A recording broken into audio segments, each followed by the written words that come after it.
Hello, everyone. Welcome to episode 19 of The Financial Coach.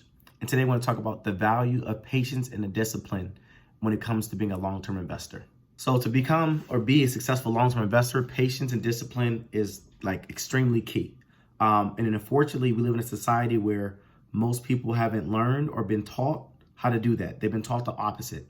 They've been taught to want everything now. They've been taught to be impatient and expect things. They've been taught to take on debt to make buy things that they cannot afford.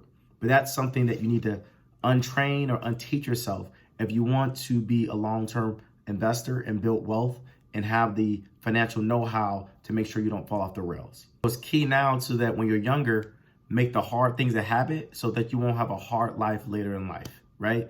And so one way to do it is talk and connect with people that are in that investing space that do have the patience and discipline and learn from them.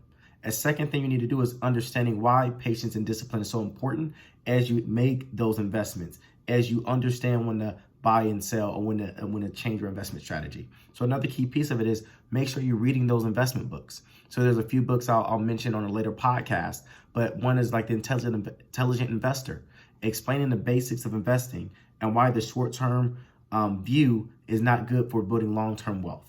And so once you've read those books, once you build that community of people that have patience and discipline, now you're at a place where you can figure out how to manage and train your emotions, your feelings, your edginess every time the market goes up or down, or you see that the S&P or Dow has dropped to record lows or in a recession such as now, right?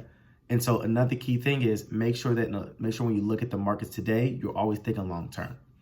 Is this long-term situation or is this short-term situation you may see currently in the markets with the markets down 20+%?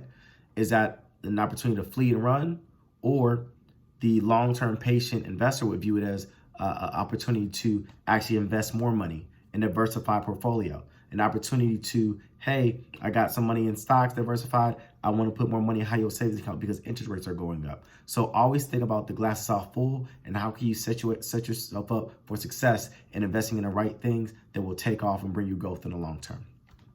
So that's it for today's podcast.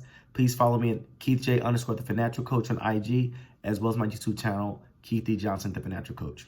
Have a good one. Bye.